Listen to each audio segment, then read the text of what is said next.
2021. And boy, am I ever so lonely. We're all lonely, damn it. Which is why I stumbled upon this Symbiote matching website.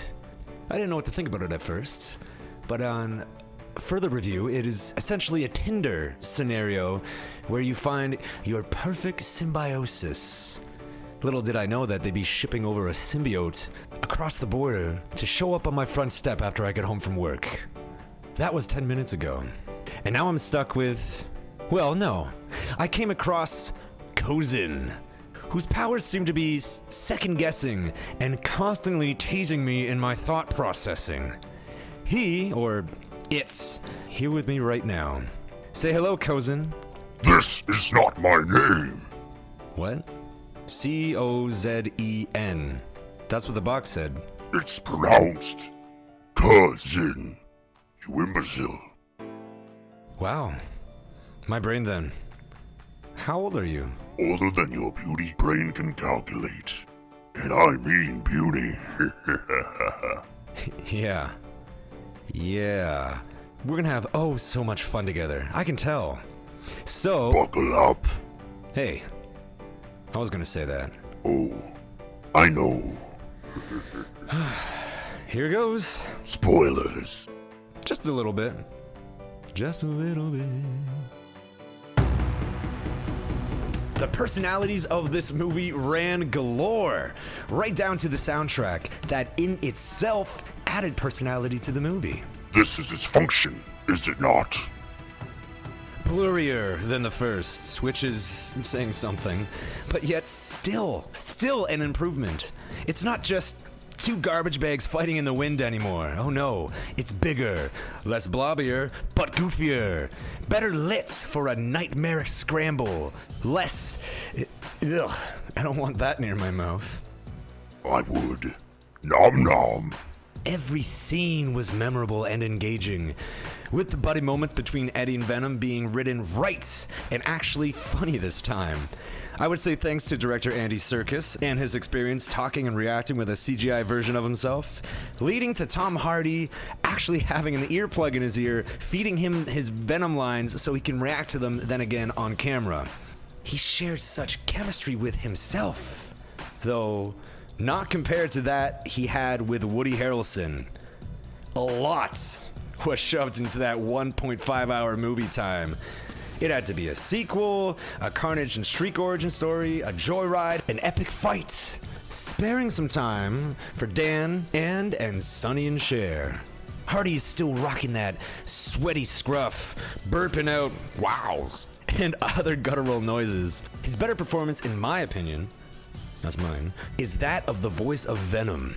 At first, in the first bit of this sequel, I wasn't sure how I felt about Bro Venom.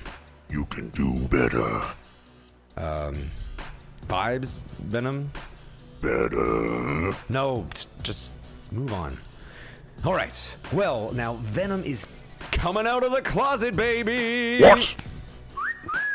Yeah, you go, girl! Stop this! Damn, queen, you...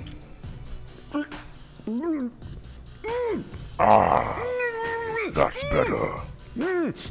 Quit being a pussy. It was only for a few seconds. Just go back to the pratique. It's more of a review. I know what I said. Whatever. Carnage. I waited and fell for all the false release dates. But never did I lose the excitement I had for the release of the first trailer. And then it dropped.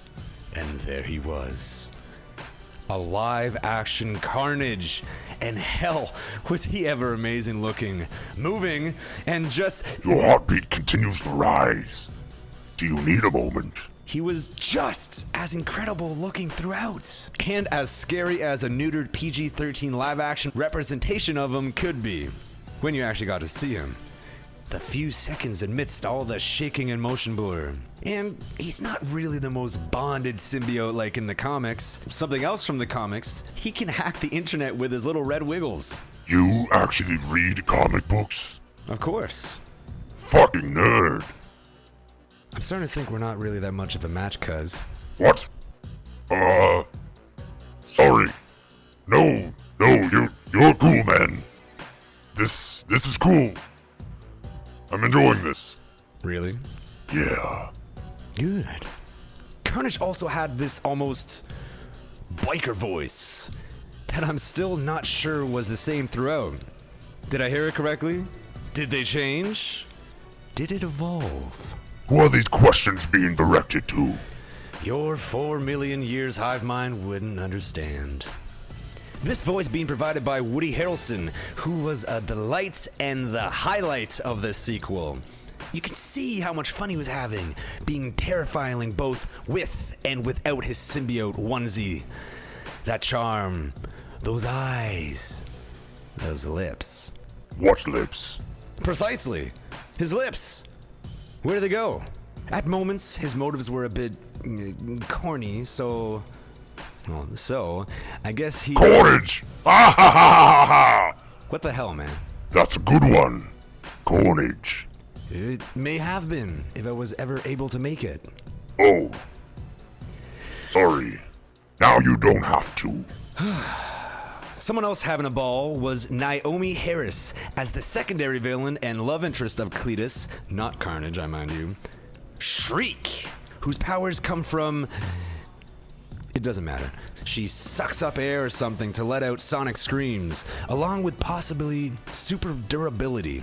I mean, she only really got a cool eye contact and a scar from being shot point blank in the face by a young Detective Mulligan. That's not the only new superpower. Venom has super photographic memory. Maybe it's a result of all the chocolate and chicken. Phenylethylamine. What did you call me? That stuff that's in chocolate and supposedly also found in the human brain. Say it again. Phenylethylamine. That's a good boy. Me and you are gonna have a discussion about consent after this. The plot. Yeah, it's a superhero buddy cop sequel. So yeah, the two main protagonists need to fight, break up, forgive and get back together, and work as a team to take down the similar powered looking but slightly different bad guy. There is a lot to fit into the first minute. Young Cletus Cassidy is being separated from his superpowered love Shriek. She's being taken from the orphan prison to be sent to a superhuman one named Ravencroft. It's like Arkham. Cut to Eddie Brock years later being granted an exclusive from Cletus on his life story. Venom memory clicks the wall to his cell. They bicker, fight, and figure out where unfound victims of Cletus are buried, exposing it in the Daily Bugle, leading to Cletus getting the death sentence. This, understandably, pisses off Cletus to a point in where he bites Eddie, leaving a bloody wiggly on Cassidy's finger, then eats it. Then guess what? What? Not you. Then who? Yes, you guessed it. He transforms into Carnage. PG-13 breaking out of prison, even deep dish tonguing a guard's insides through his mouth. Kinky. Andy Serkis seems to think so. Sir, kiss? No. He then searches for his lost lover.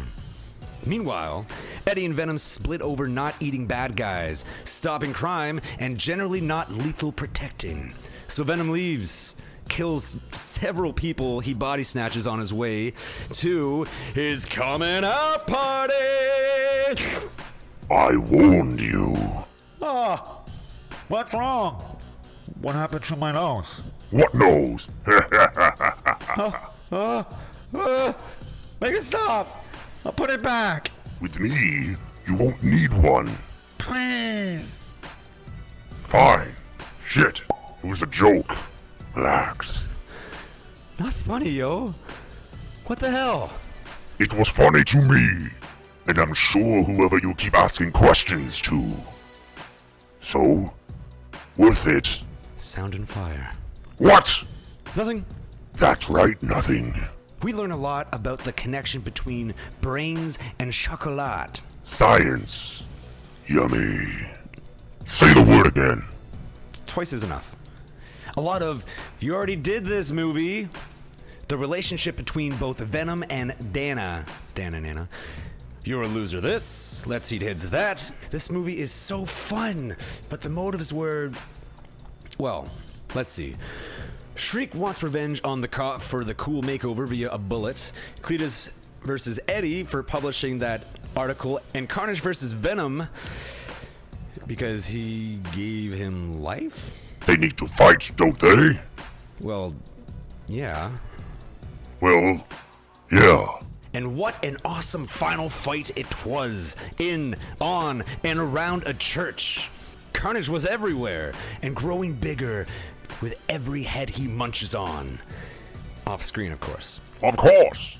And the CGI is way more clear and visible than prior.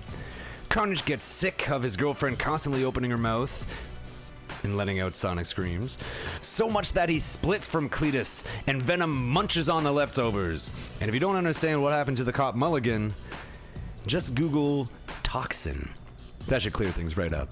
But not really. That's it! Let there be carnage. No mention of the Spider-Man. Oh no. Oh no. I don't do that anymore. Spoilers that heavy the listener has the internet for, okay? What if they don't?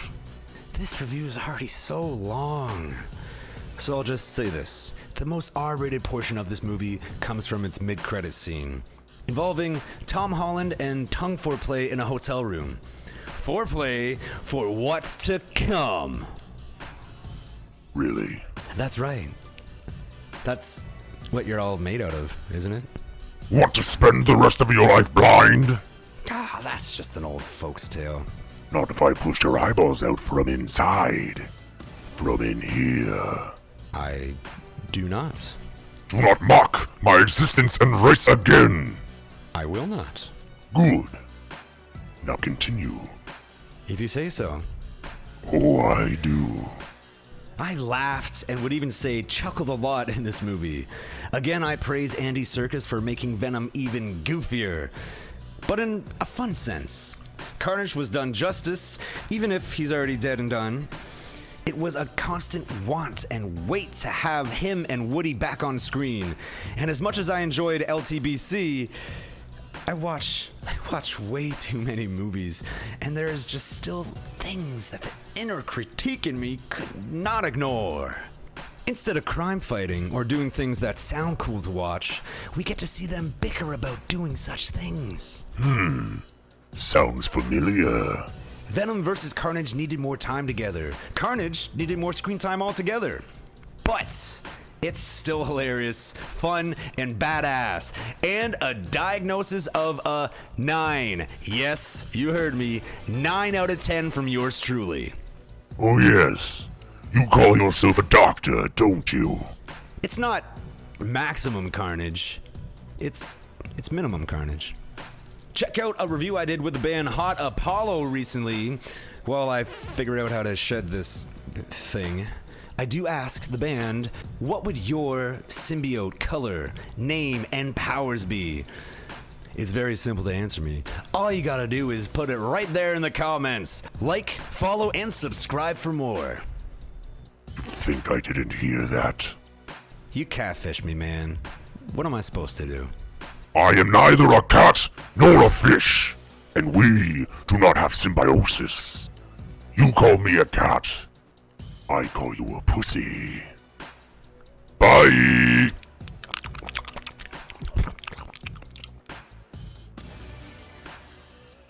You're a pussy.